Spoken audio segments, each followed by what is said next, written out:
bagaimana caranya agar tetap istiqomah di jalan Allah dengan godaan duniawi dan maksiat yang semakin membara di godaan. Bagaimana caranya supaya tetap istiqomah?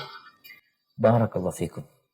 Nah, jamaah, untuk menuju ke sebuah tempat yang di situ kita bebas memilih apa yang kita inginkan. Di situ kita abadi. Di situ ada bidadari surga yang begitu indahnya. Tentunya memerlukan perjuangan. Perjuangan kita ini gak seberat perjuangan Bilal bin Rabah. Dia ingin masuk surga. Bagaimana dia harus disiksa? Dia dipaksa keluar dari agama Allah Subhanahu wa taala. Perjuangan kita tidak seberat perjuangan Ammar bin Yasir yang harus rela melihat bapak ibunya dibunuh di depan mata dia untuk meraih surga Allah Azza wa Jalla. Perjuangan kita hanya menahan nafsu kita, melaksanakan perintah Allah Azza wa Jalla. Bagaimana sekarang agar kita bisa mengontrol nafsu kita? Nafsu itu seperti bayi. Nafsu itu seperti bayi. Kita tahu bayi itu ketika udah senang sesuatu, dia nyusu, dia tuh gak mau disapi. Terus setahun, 2 tahun, terus dia. Ketika sudah umur 2 tahun, dia harus disapi. Kenapa?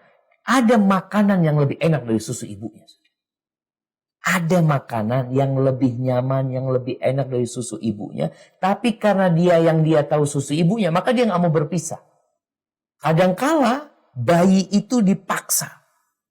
Dikasih jamu, dikasih ini itu. Kemudian dia nangis.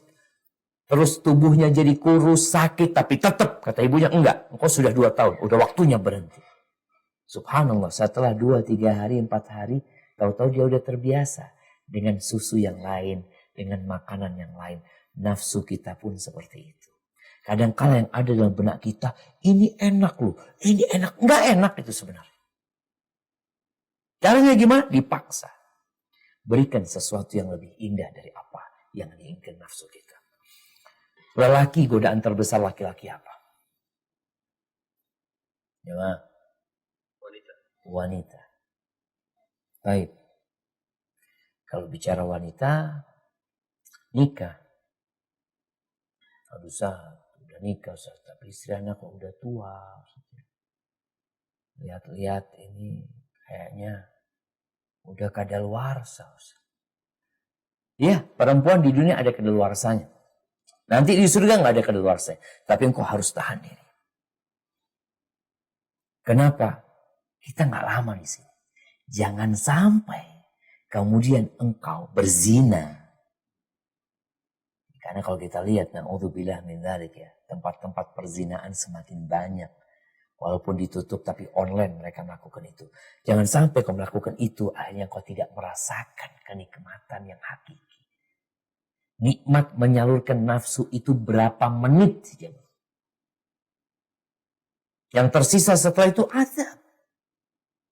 Ingat dengan azab Allah Subhanahu wa taala. Ingat dengan api neraka. Kalau kita bicara istiqamah, yang namanya ancaman, yang namanya hukuman itu kadangkala dapat menghalangi kita dari berbuat dosa. Ketika kita tahu, engkau kalau nyuri dipotong tanganmu, insya Allah berhenti pencuri. Tapi karena hukum yang diberikan tidak memberikan efek jerah, jadi orang tetap mencuri. Kenapa masih banyak pembunuhan? Kenapa di Arab Saudi pembunuhan sedikit? Yang membunuh dibunuh. Orang lalu, Anda mau bunuh. Ada apa Anda bunuh dia? Kenapa? Anda mati juga. Dia akan mati. Maka tatkala bicara bagaimana seorang menahan emosinya, pelajarilah menahan nafsunya tadi ya. Pelajari tentang adab-adab Allah SWT menanti kita dan pahala-pahala yang diberikan ya. Kemudian jangan dekat-dekat sama api. Engkau terbakar nanti. Udah imannya lemah, dekat-dekat sama tempat maksiat, jatuh engkau ke sana.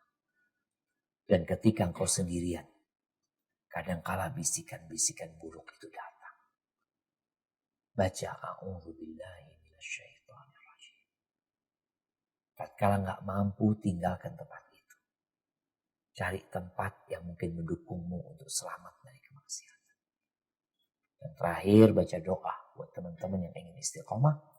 Baca doa ya muqallibal qulub, tsabbit qalbi ala din. Wahai yang membolak-balikkan hati, tetapkan hatiku di atas agama. Barakallahu fikum.